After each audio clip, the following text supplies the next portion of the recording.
Jangan sambil minum, Cal. Aja dah.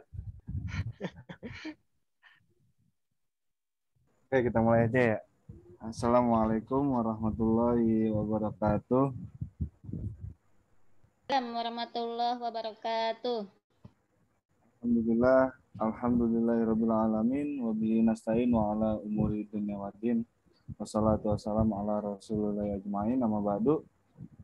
Yang sama-sama kita hormati dosen kita yang belum hadir di Zoom Meet ini, dan yang sama-sama kita hormati ketua kelas kita dan anggota-anggotanya dan teman-teman yang sedang kerja dan bisa menyempatkan waktunya di Zoom Meet ini.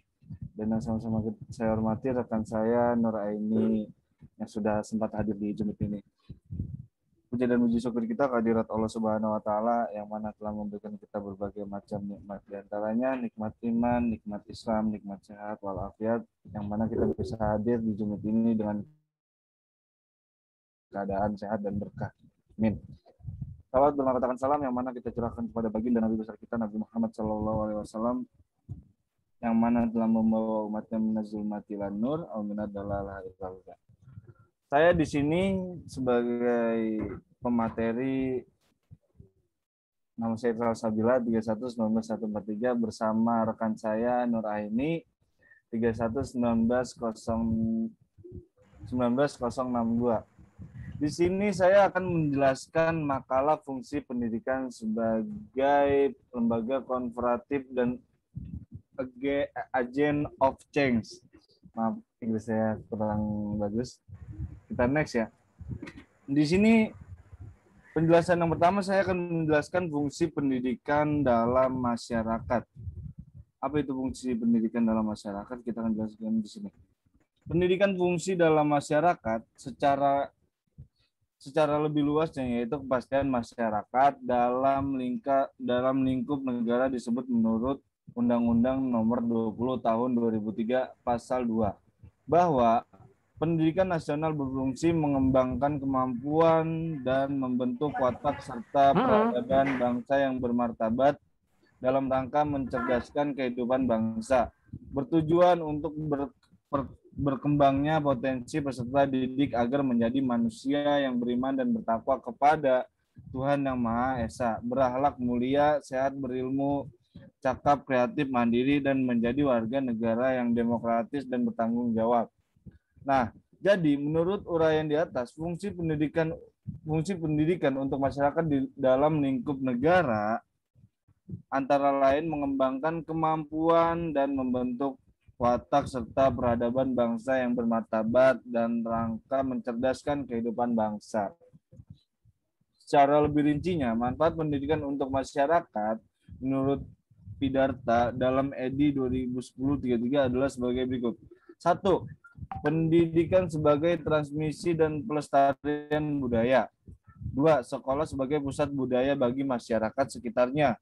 3. Sekolah mengembangkan kepribadian anak di samping oleh keluarga anak itu sendiri. 4. Pendidikan membuat orang menjadi warga negara yang baik, tahu akan wajib dan haknya. 5. Pendidikan meningkatkan integrasi sosial atau kemampuan bermasyarakat. 6. Pendidikan meningkatkan kemampuan analisis secara kritis melalui pelajaran ilmu, teknologi, dan kesenian. 7. Sekolah meningkatkan alat kontrol sosial dengan memberi pendidikan agama dan budi pekerti. 8. Sekolah membantu memecahkan masalah-masalah sosial. 9. Pendidikan adalah sebagai perubahan sosial melalui kebudayaan yang baru. Ini yang tadi. Next lagi, fungsi-fungsi pendidikan sebagai lembaga konservatif. Nah, saya akan menjelaskan pengertian konservatif.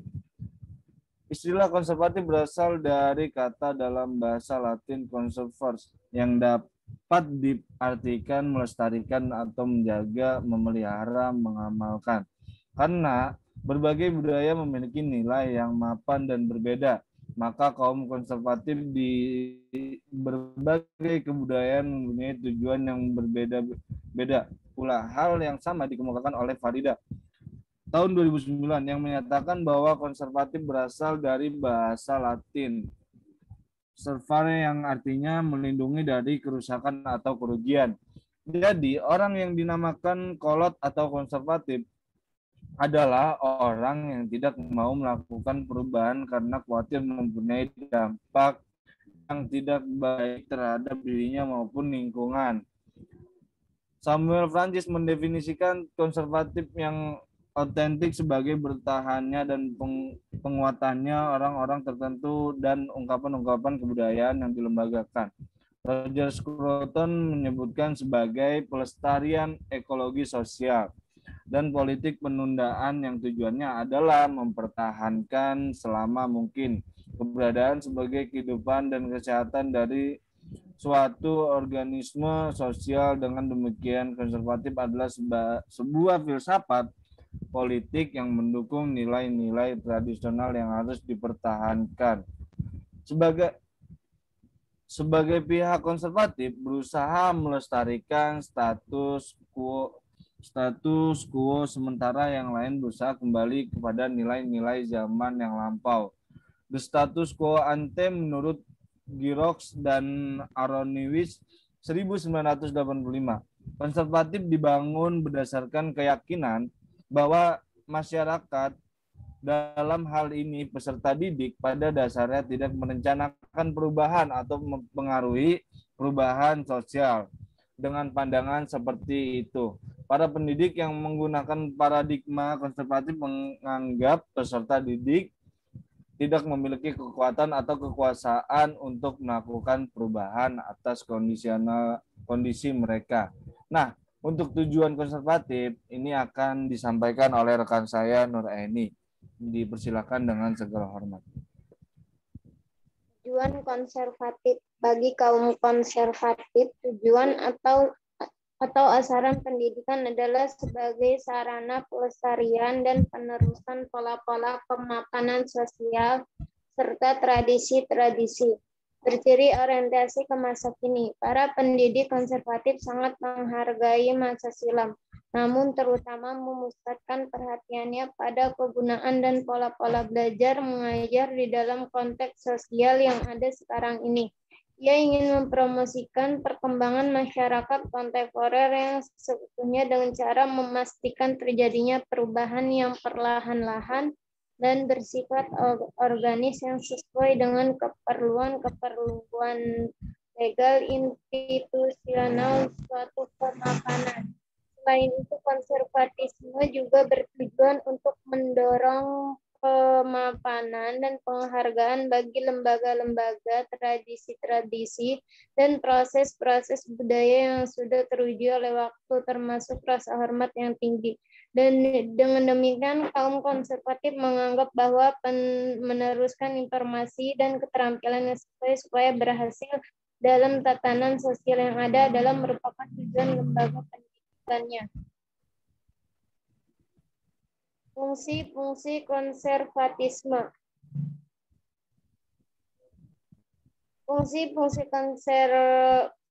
pendidikan sebagai lembaga, fungsi-fungsi pendidikan sebagai lembaga konservatif yaitu fungsi kontrol sosial. Fungsi kontrol sosial. Proses kontrol sosial adalah proses pengawasan atau pengendalian oleh pendidik terhadap tingkah laku anak didik berupa kontrol psikologis dan non-fisik. Ini merupakan tekanan mental terhadap individu sehingga individu akan bersikap dan bertindak sesuai penilaian masyarakat.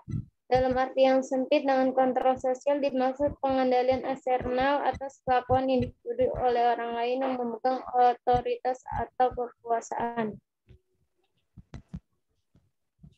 Yang kedua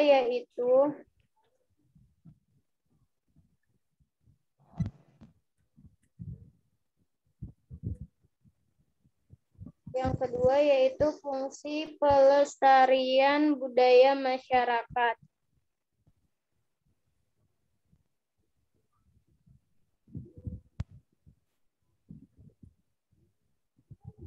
Fungsi pelestarian budaya itu sebagai agen dalam transmisi budaya. Sebagai lembaga pendidikan, sekolah melakukan fungsi konservabel untuk mengirimkan budaya yang dominan. Dalam bersekolah, generasi muda terkena norma-norma keyakinan dan nilai yang telah lama ada di suatu budaya tertentu. Fungsi yang terakhir itu fungsi seleksi dan alokasi dan lain sebagainya. Fungsi seleksi, alokasi, dan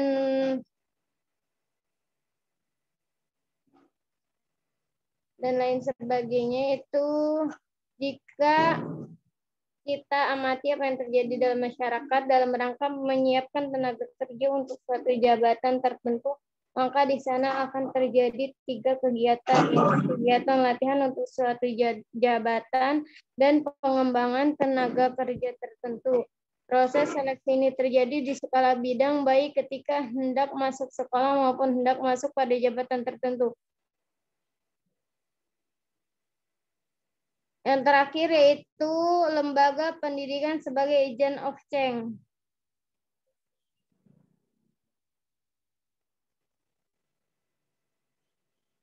Pendidikan tentu saja berperan penting dalam menghadapi perubahan. Pendidikan memberikan arahan bagaimana menyikapi perubahan agar dapat dilalui dengan baik dan dijadikan sebagai landasan mewujudkan pembangunan masyarakat. Dengan catatan apabila pendidikan menjadi pilar utama perubahan, dengan adanya pendidikan dapat merubah perubahan dari yang kurang baik menjadi baik.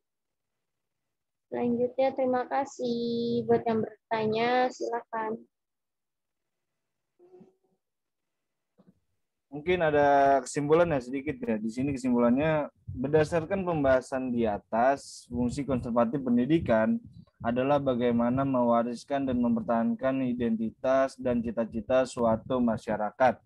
Sedangkan fungsi progresif pendidikan adalah bagaimana aktivitas pendidikan dapat memberikan pembekalan dan pengembangan pengetahuan, nilai-nilai dan keterampilan sehingga generasi penerus memiliki kemampuan dan kesiapan untuk menghadapi tantangan kehidupan masa depan. Dalam sebuah pendidikan, erat kaitannya dengan suatu lembaga pendidikan khususnya formal seperti sekolah, bahwa sekolah merupakan suatu lembaga pendidikan yang berperan penting di dalam penyaluran bakat-bakat setiap individu, di mana di dalam pendidikan terdapat fungsi-fungsi yang mengarahkan individu pada kedewasaan baik secara fisik maupun mental. Selain sekolah, sebagai lembaga pendidikan yang berperan dalam menyalurkan bakat-bakat, pendidikan juga berfungsi sebagai agen kontrol sosial, pelestarian kebudayaan, dan seleksi dan latihan, di mana di dalam menjalankan fungsi, sekolah sebagai lembaga pendidikan harus mampu mengontrol atau mengendalikan para peserta didik untuk menjalankan tugasnya sebagai mestinya. Mungkin itu kesimpulan dari saya atau dari kami. Selebihnya yang ingin bertanya, dipersilakan.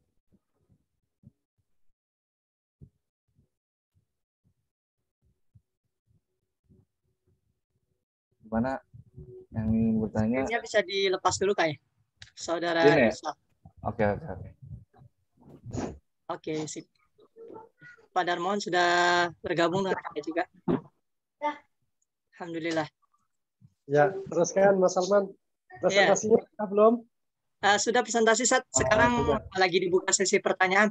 Mungkin ada teman-teman yang mau bertanya atau melengkapi atau mengomentari, dipersilahkan. Ya, kasih 3 penanya dulu ya Mas ya. Atau 2 aja deh, 2 karena kita puasa juga ini. Ya, 2 aja, 2 penanya ya.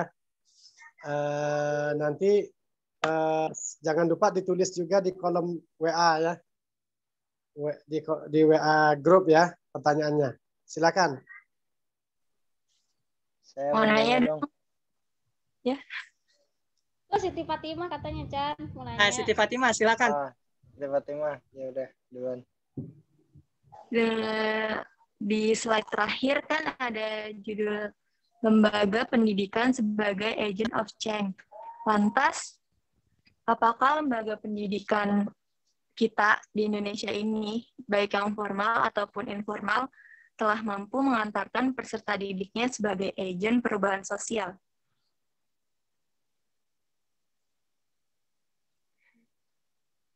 Udah, kayak segitu aja pertanyaannya. Bisa diulangi? Bisa diulangi. Lembaga pendidikan telah mampu apa? Tadi kan yang di slide terakhir di PPT, lembaga pendidikan itu sebagai agent of change. Nah, atas apakah lembaga pendidikan kita di Indonesia ini nih, baik yang formal ataupun informal, telah mampu mengantarkan peserta didiknya sebagai agen perubahan sosial.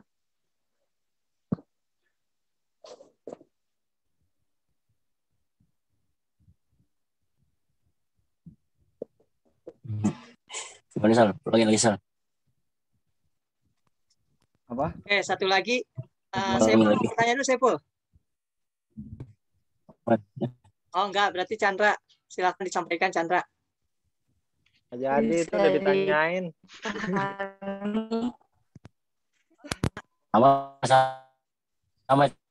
Sama. Iya. Sepul. Satu lagi, ayo. Dibuka lelang.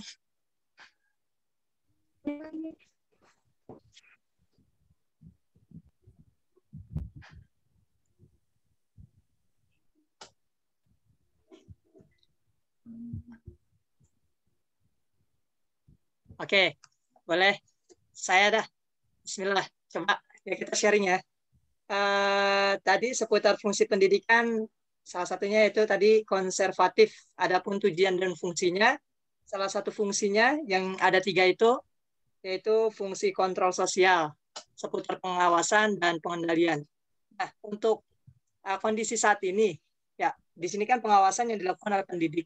Nah, mungkin bisa sedikit dijabarkan bagaimana pengawasan pendidik kepada peserta didik di masa pandemi ini, sedangkan pembelajaran itu didominasi, bahkan banyak masa digunakan perantara digital, seperti itu. Mungkin bisa disampaikan. Gimana? Oke. Di sini langsung saja di fungsi dari konservatif, salah satunya itu ada kontrol sosial. Kan ada 3. Yang pertama itu kontrol sosial. Ini seputar pengawasan maupun pengendalian oleh pendidik. Ya. Nah, yang saya mau tanyakan, dalam kondisi saat ini kan tentu pembelajaran jarak jauh, ya kita posisi peserta didik juga tidak di lembaga. Nah, oleh karenanya bagaimana langkah dari pendidik atau guru itu untuk melakukan pengawasan ya atau pengendalian kepada peserta didik seperti itu pada saat ini. Jadi bagaimana cara pengawasan antara guru dan peserta didik ya? Ya, pendidik kepada peserta didik. Mungkin saya ingin menjawab pertanyaan dari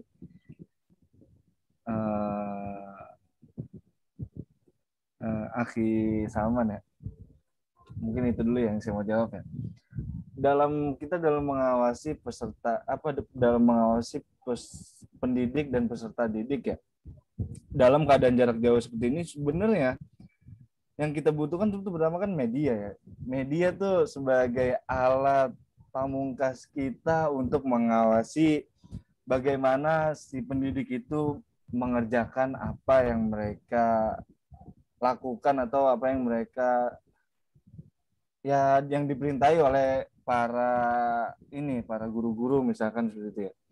Pengawasannya sepertinya nggak melalui yang kita suruh, misalkan kalau absen misalkan jam berapa itu harus absen, menggunakan Zoom seperti ini pengawasannya. Jadi yang kita sulitkan cara pengawasannya itu dengan online seperti ini tuh pertama tidak mudah. Antara jujur atau enggaknya kita kan nggak ada yang tahu.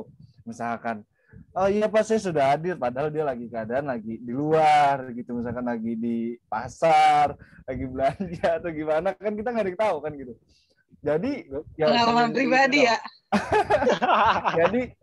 jadi kejujuran itu yang nomor 1 kan gitu. Mungkin ada apa ya? Misalkan lagi lagi kemana. Jadi kan kita pengawasan kita yaitu kejujuran dari muridnya. Aku merasa tersindir loh, Cal. Dari muridnya itu sendiri loh gitu misalkan. Kita kan gak ada yang tahu gitu. Murid kita kayak gimana. Kan gak semuanya sama murid kita jujur. Oh iya Pak, saya lagi sholat duha nih. Di foto emang bener lagi sholat duha. Tapi kan itu gak semuanya sama pada murid itu, bener gak? Sebagai guru mungkin banyak gitu yang tahu gitu. Oh iya ibu lagi nggak bisa nih, jaringannya lagi kayak gini, padahal kita nggak ada yang tahu kan jaringan dia di sana bener bagus atau enggak kita gitu. Jadi sebenarnya nggak boleh husnuzon juga, yang penting kita berprasangka baik aja kepada murid kita dan mengajarkan kebaikan-kebaikan kepada murid-murid kita gitu. Jadi perintahkan hal-hal yang baik dengan jadwal-jadwal yang baik untuk kedepannya. Mungkin itu kali nggak boleh suuzon, nggak boleh nggak boleh suuzon itu maksudnya kan keadaan kayak gitu. Minum dulu Cal, minum dulu biar nggak grogi. Ya jadi seperti itu ya yang bisa saya sampaikan. Mungkin tadi ada tambahan dari Aki Salman gimana? Enggak, saya mau nanya lagi malah. Berarti tadi masalah pengendalian, maksudnya masalah pengendalian pengawasan berarti selama pembelajaran jarak jauh atau pada saat ini kalau disimpulkan dari yang Saudara Irsal sampaikan, berarti nggak berjalan dengan baik dong? Atau nggak maksimal gitu? Mungkin yang saya, ini sih kurang maksimal gitu. Kurang maksimal gitu. Karena sulit di ini juga lah. Senjata pamungkas kita online kan kayak gini. Dalam belajar kayak gini. Ya ribet, nggak maksimal gitu. Apapun bisa dimanipulasi dengan keadaan jaringan media seperti ini gitu loh. Boleh nambahin nggak, Cal? Boleh. Tambahin kok. Itu yang saya pengen tuh kayak gitu. Tambahin aja. Kan nangis soalnya kayaknya udah mau nangis. Kalau menurut saya sih pengendaliannya salah satunya dengan ini ya, Saudara Salman. Ada beberapa sekolah atau ya mungkin kita juga mengalaminya menggunakan sistem seperti e-learning gitu.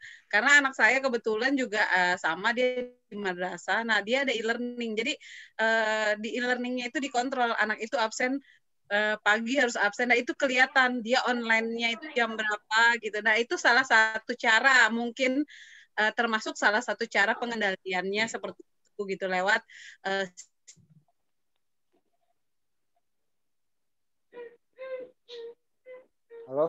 gitu. Karena saya pasti dia juga mengusahakan pengendalian ini gitu. Maksudnya cara pengendalian pendidikan gitu. Jadi nggak semata-mata dia menetapkan aturan daring, tapi dia tidak jaga-jaga dengan pengendalian gitu.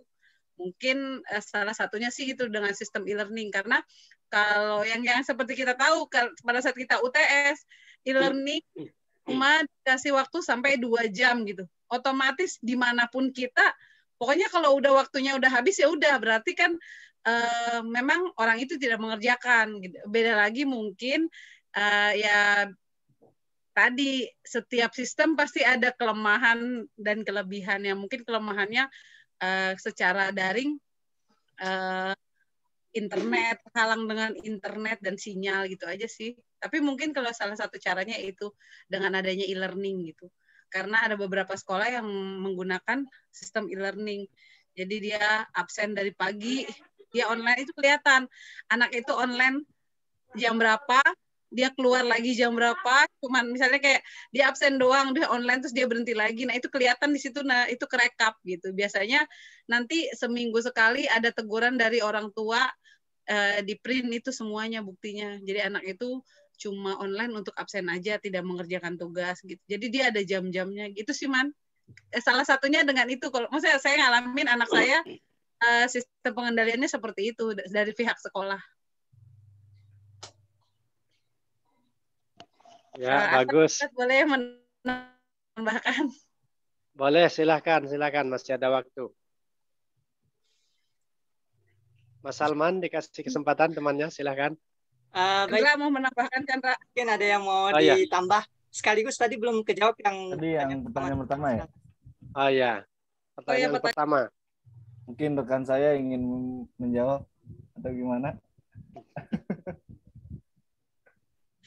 Nuraini? Halo? Lagi nyiapin buka puasa kayaknya. Nggak apa-apa. Husnuzon, kata antum kan husnuzon pengendalian. Oh iya, enggak maksudnya kan di sini kan harus ada guyonnya juga gitu lah, biar nggak panik gitu. Iya, betul. Kalau panik terus gak enak dong. Iya. Silakan. Pertanyaan yang pertama apa tadi, Cal? Apakah lembaga pendidik telah mampu mengantarkan peserta didik menjadi perubahan agent of change. Nggak bisa bahasa Inggris. Ya malum lah, awak dari Bekasi. Baik. Biar Bapak tambahin ya, karena juga waktu kita tinggal sedikit lagi. Mungkin ada yang sudah mau siap-siap menyambut Nyiapin buka takjil puasa lah, ya. Kebahagiaannya ketika berbuka puasa dan bertemu dengan Allah gitu. Untuk yang dipertanyakan apa? Sekolah sebagai agent of change apa bagaimana? Apakah sudah mampu, Ustaz? Apakah sudah melahirkan? Ya, baik. Bismillahirrahmanirrahim. Allahumma salli ala sayyidina Muhammad wa ala ali sayyidina Muhammad. Allahumma salli ala sayyidina Muhammad tuftahu lana futuhal arifin wa ala alihi wa sahbihi wasallim.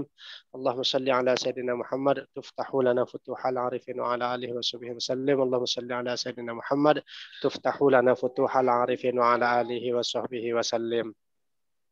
Kalau ditanyakan apakah sudah mampu sekolah itu menjadi agent of change gitu ya di Indonesia, kalau pertanyaannya seperti itu gitu ya, perlu juga ditambah dengan apakah sudah maksimal atau belum. Gitu ya. Apakah sudah maksimal atau belum. Kalau sudah dikatakan sudah tercapai, sudah. Ya, sudah ada. Sebab kenapa? Sudah banyak jumlah profesor, banyak jumlah doktor. Itu produk kita. Ya, itu produk kita. Banyak yang bisa bikin mobil, banyak yang bisa bikin motor, ada yang bisa bikin bahkan helikopter. Itu anak-anak kita semua. Bahkan kalau seandainya anak-anak kita dari Indonesia ini bersaing ke luar negeri, bahkan mereka nggak kalah dengan orang-orang yang ada di luar negeri, nggak kalah dengan orang Jepang, nggak kalah dengan orang Belanda, ya. Bahkan produk kita sendiri ya seperti Pak Habibie itu produk Indonesia gitu ya. Bahkan Presiden Amerika pun juga produk Indonesia itu. Iya, sebelumnya kan Bapak siapa itu? Ya Allah. Obama. Iya, Obama itu produk TK SD-nya produk kita itu. Ya, produk kita. Sekolah SD di Indonesia bisa jadi presiden Amerika itu, ya. Nah, dan sekolah sampai doktor, sampai profesor di Amerika nggak bisa jadi presiden di Indonesia gitu. Coba aja itu banyak yang lulusan. Harus kuat orang dalam, Zat. Iya, begitu kan. Nah, kalau dikatakan sudah maksimal, tentu belum, gitu ya. Tentu belum. Kenapa? Sekolah sebagai agents of change itu, gitu ya. Apa agen perubahan? Gitu ya. Agen perubahan itu apa? Membuat orang yang tidak tahu menjadi tahu. Itu perubahan. Membuat orang yang nggak bisa menjadi bisa. Maaf kalau kita berbicara membuat orang yang kasar sekali kalau kita gunakan kata-kata yang dia nggak tahu sama sekali itu dengan goblok gitu ya, kasar sekali. Dia nggak bisa sama sekali gitu aja lah gitu ya, terlalu kasar kita. Kalau di Arab itu sudah disebut Abu Jahal itu ya, jahlun gitu ya, jahil ente gitu ya, itu udah dibilang jahil itu ya, orang jahil. Nggak bisa apa-apa, bisa menjadi bisa. Nggak tahu apa-apa, menjadi tahu. Yang tadinya nggak ngerti, menjadi mengerti. Itu fungsi dari sekolah sebagai agen perubahan itu ya. Nah, kemudian kita di sekolah itu banyak masyarakat yang berbeda-beda sosialnya. Gitu ya. Ada yang dari suku Betawi, ada Madura, ada Sunda, ada Makassar, gitu ya. Ada Batak, ada Melayu, itu beragam, ya. Maka fungsi kita sebagai guru itu harus bisa memanage sekolah itu, masyarakat sosial yang ada di sekolah itu. Sehingga apa? Mereka itu nanti tidak ada bully membuli, tidak ada yang namanya tindas menindas, tidak ada yang namanya merasa paling kaya sendiri, nggak ada yang merasa paling pintar sendiri gitu ya. Tetapi apa? Kita yang ngatur itu sehingga semuanya itu bisa berjalan dengan baik. Berbeda tapi bisa bersama-sama, ya. Berbeda bisa bersama-sama. Emang harusnya seperti itu, seperti sandal aja. Kaki kanan, kaki kiri itu beda, ya.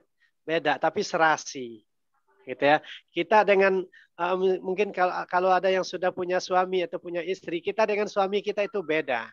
Tapi bisa berjalan dengan serasi. Gitu ya. Karena apa? Kita ini makhluk sosial. Diharapkan kita ini makhluk sosialnya itu hablum minan nas itu harus bagus. Ya, hubungan sesama manusianya itu harus bagus. Kemudian sosial itu kita tinjau dari segi pendidikan, dari segi ekonomi, dari segi politik, dari segi teknologi. Itu bisa dilihat, bisa ditinjau itu sosial seperti itu ya. Kalau seandainya suatu negara itu nggak mengerti tentang teknologi, ya bodoh semuanya. Ketinggalan suatu negara itu. Gitu ya, nggak ngerti teknologi, gitu ya, nggak ada yang bisa, maka pasti negara itu akan ketinggalan. Maka penting ini, ya, penting suatu negara sebagai masyarakat sosial dari segi teknologinya itu harus bisa mengerti, begitu ya. Kita nggak kalah, gitu ya, dengan luar negeri apa segala macam, gitu. Nah kemudian apa namanya dari segi ekonomi, ya. Dari segi ekonomi. Kenapa? Dari segi ekonomi itu perlu ditingkatkan. Perlu sekali. Karena apa?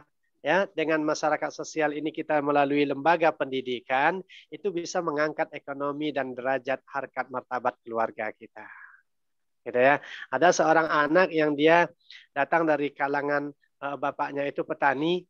Ya, bapaknya petani, nyangkul di sawah, berangkat pagi, pulang zuhur itu ya, zuhur sudah makan siang, habis itu ya sudah nggak kerja lagi sampai sore, gitu ya, sampai malam sudah kerjanya cuma dari pagi jam 7 sampai jam 12, pulang mandi, salat zuhur, habis itu istirahat kosong sampai malamnya itu kosong sampai paginya lagi. Nah maka kalau dikatakan tataran sosial gitu ya. Sosialnya bahkan dengan masyarakat yang seperti ini lebih bagus tataran sosialnya. Karena apa? Banyak waktu untuk bersosialisasi. Kalau sore itu mereka gotong royong, bangun masjid, gitu ya. Kalau ada yang mau bikin rumah, itu nggak usah bayar tukang. Bapak merasakan itu dulu waktu di Jambi. Itu sosial masyarakatnya seperti itu. Ya. Jadi undang semua masyarakat itu diumumkan di masjid. Kita di umum masjid, besok kita mau bangun rumah Bapak ini, misalnya Pak Darmawan. Ya sudah, nanti Pak Darmawan hanya menyediakan makan gitu ya. Makan, kemudian konsumsi, snack lah begitu ya. Nah dan itu pun juga dari masyarakat tetangga-tetangga pada bawa kelapa, pada bawa beras, pada bawa ini gula, ada yang bawa kopi, ada yang ngasih ayam. Ada yang ngasih ayam itu, saya punya ayam bang, gitu 10 ekor, dikasih itu 10 ekor buat makan orang banyak. Kasih itu 10 ekor. Ada yang saya punya ikan tambak, dia punya tambak ikan, bawa itu ikan gitu ya. Nah kemudian apa? Wah, pada hari Minggu nanti kita gotong royong membangun rumah Pak Darmawan. Itu yang cari kayunya mereka, yang cari atapnya itu mereka, kemudian apa namanya rumah dari kayu ya kalau di masyarakat dahulu itu tahun 70 tahun 60. Itu Bapak merasakan itu tuh orang gotong royong bangun rumah. Jadi 2 hari selesai. Rumah itu selesai dan yang punya rumah hanya ngasih makan saja. Oh, itu luar biasa gitu ya. Luar biasa. Dan ini nanti berlaku lagi bagi masyarakat yang lainnya, bukan hanya kita. Ya kalau mau nanam padi, ngundang itu. Ngundang. Nanam padi di ladang namanya ya. Hutan itu ditebang, kemudian dibakar. Setelah itu kita tanam padi di sana. Nah itu untuk mengerjakan 1 hektar itu wah, cepat sekali. Karena apa? Banyak orang yang datang ngerjain. Jadi gantian. Nanti pas mereka kita datang. Jadi seperti itu. Adat istiadat dan sosial masyarakatnya masih sangat tinggi. Jadi istilahnya nggak punya duit nggak apa-apa. Nggak punya duit nggak apa-apa. Nggak terlalu bergantung dengan duit. Gitu ya, coba kalau hidup di Jakarta nggak punya duit. Ya. Nah, kalau di kampung itu nggak punya duit, cari makan tuh bisa pakai apa namanya paku, daun singkong. Paku itu pakis ya. Rebung itu gratisan, itu Allah yang kasih. Gratisan itu. Makan dari alam. Ya, semuanya dari ayam. Genjer semuanya gratis. Mau ikan tinggal datang ke sawah itu tangkap. Mau terong tinggal petik di pematang sawah. Mau cabai ada di situ. Lengkap. Cuma beli garam. Garam paling 2.000. Ya, 2.000 perak untuk 1 bulan gitu ya. Masya Allah. Padi nanam sendiri. Cabai petik sendiri. Ya, terong kacang panjangnya ada sendiri. Genjer ada di sawah mereka. Ikan ngambil dari sawah empang. Masya Allah. Padinya itu berasnya enak sekali. Karena apa? Langsung dari sawah dan langsung dari ladang itu. Enak itu, pulennya minta ampun gitu ya. Maka tradisi-tradisi seperti ini, sosial masyarakat yang seperti ini luar biasa gitu ya. Dari segi dampak sosialnya bagus, kerukunannya bagus, ya persatuannya tinggi. Coba kalau kita di Jakarta seperti itu. Ada tetangga yang mau bangun rumah. Pasti nawarin diri, "Bang, saya ikut kerja ya," gitu. Datangnya jam berapa? Gitu ya. Nah, kerja itu seharusnya datangnya itu jam 7. Pulang itu jam 5 sore. Dia datang itu jam setengah 9. Jam setengah 9 nggak langsung kerja, ngasah-ngasah gergaji dulu. Ngopi, ngerokok dulu. Itu kan. Jam setengah 11, jam 10 baru megang tuh motong apaan dikit gitu ya. Jam 12, setengah 12 istirahat mau sholat zuhur. Ngopi, makan. Pulang dari istirahat nanti jam 2 datang. Jam 4 dah siap-siap mau pulang. Kapan kerjanya? Dan itu minta bayarannya mahal lagi. Ya. Nggak bisa 200.000 sekarang kan per hari. Gitu. Masya Allah. Begitu. Maka bangun rumah itu sampai 6 bulan nggak selesai-selesai gitu. Ya. Duit dah habis di ongkos. Ya, Bapak pernah bangun rumah itu sampai 6 bulan. Cuma bikin pembatas kamar doang, rembak itu 6 bulan. Per hari itu berapa? 350 bayar orang. 6 bulan berapa itu? Ya Allah, berat di ongkos. Berat di ongkos. Dan sengaja kalau kita nggak ada itu nggak kerja mereka, duduk-duduk doang gitu. Kita mau ambil tukang dari luar mereka usilin, kita ambil tukang dia ya begitu kerjanya. Masya Allah, sosial masyarakat. Nah, tapi kembali kepada masing-masingnya gitu ya. Tetapi kalau kita bandingkan masyarakat pedesaan dengan perkotaan itu pasti ada plus minusnya, gitu ya. Nah, kalau orang masyarakat Jakarta itu kita mau bangun masjid, silakan kumpulkan dana. Wah, itu dalam 2 hari bisa terkumpul 300 juta. Coba di kampung, ya. Coba kalau di kampung, bisa nggak 300 juta 2 hari? Nggak bisa. Nggak bisa. Kalau di Jakarta kita tinggal ngomong. Ya, kita mau bangun masjid, renovasi masjid. Masyarakat itu, wah ya saya bantu semen 100 sak. Ada yang begitu. Pak Haji, itu butuh pasir berapa? Saya 10 truk. Ada. Besinya dari saya. Ada yang begitu orang Jakarta gitu ya. Nah, jadi memang ada plus minusnya. Jadi ada kelebihan dan kekurangan. Tapi itulah kehidupan sosial masyarakat kita yang ada di Indonesia. Kemudian memang apa namanya, kita harus sekolah itu merupakan agen of change, itu merupakan agen perubahan gitu ya, bisa mengubah orang yang tadinya egois menjadi baik, orang yang tadinya suka pamer menjadi baik, orang yang tadinya sok kaya menjadi baik gitu ya. Itu tugas kita semuanya. Bapak kira cukup sekian ini ya, cukup sekian untuk sore hari ini. Tapi ada sedikit mungkin ini Bapak ngajarin buaya berenang ini nggak mungkin ya, atau apa ngasih apa namanya garamin laut. Bapak bawa garam dituangin ke laut, kayaknya laut itu udah asin ya. Laut itu sudah asin, Bapak bawa garam untuk ngasinin laut, kayaknya nggak pas.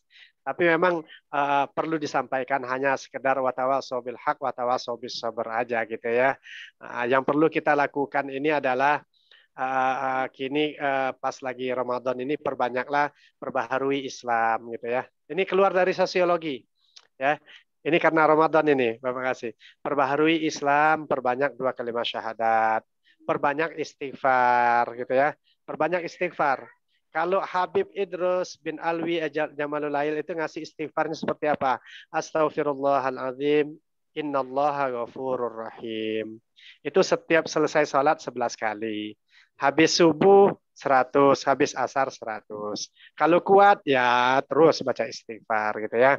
Nah, perbanyak istighfar Ramadan. Setelah itu minta surga ya kepada Allah. Minta surga, jangan nggak minta. Karena nanti susah loh. Kalau kita nggak minta, Allah nggak kasih, gitu ya. Setelah itu minta terhindar dari neraka. Itu saja, itu 4 itu tuh minta. Kalau dirangkaikan dalam doa, asyhadu an la ilaha illallah, 2 kalimat syahadat. Astaghfirullah, istighfar. Nas'alukal jannata, minta surga. Wa na'udzubika minan nar, supaya terhindar dari api neraka. Sebenarnya ini udah diajarin oleh orang tua kita. Yang jadi permasalahan jarang dibaca aja. Gitu ya.